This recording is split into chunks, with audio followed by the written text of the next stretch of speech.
আসসালামু আলাইকুম। কেমন আছেন আপনারা? আশা করি অনেক অনেক অনেক বেশি ভালো আছেন। তো গাইজ, আপনারা দেখেই বুঝতে পারতেছেন আমি পানিপুরি খাচ্ছি। তো পানিপুরিটা একবার যে খাবে সে প্রতিবার খাবে। এটা এত পরিমাণে মজা লাগে, ধারণার বাইরে। আমি যখনই মিরপুর আসি, আমি আর কিছু খাই বা না খাই, সর্বপ্রথম আমি পানিপুরিটা আমার খেতেই হবে।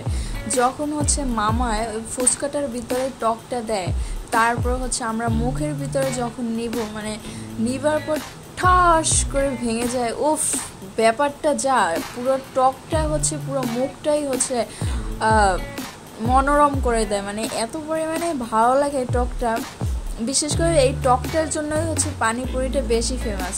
এটাকে আসলে পানিপুরি না বলে আমরা যদি বলতাম যে টক পুরি, তাহলে ব্যাপারটা অনেক ভালো হতো।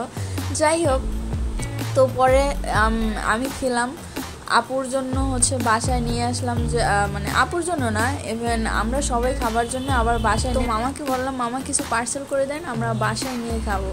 তো আসলে পানিপুরিটা এটা একবার যে খাবে সে প্রতিবার খেতে আসবে, এটা গ্যারান্টি দিয়ে বলা যায়। এটা এত পরিমাণে মজা লাগে। এটা বিশেষ করে টকটার জন্যই বেশি বিখ্যাত, ফেমাস। আর এটা মিরপুর, সরি, এটা মিরপুরি, কিন্তু কোথায় আপনারা বলতে পারেন?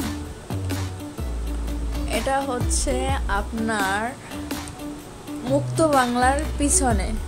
আপনি যদি এটা কখনো না খেয়ে থাকেন, অবশ্যই অবশ্যই মুক্ত বাংলার পিছনে গিয়ে খাবেন। একবার খেলে আপনি ডেইলি খেতে আসবেন। এটা এত পরিমাণে ভালো লাগে। আর এখানে অনেক ভিড় থাকে, সবাই অনেক দূর থেকে খেতে আসে পানিপুরিটা। ভিডিওটা ভালো লাগলে অবশ্যই সাবস্ক্রাইব করবেন।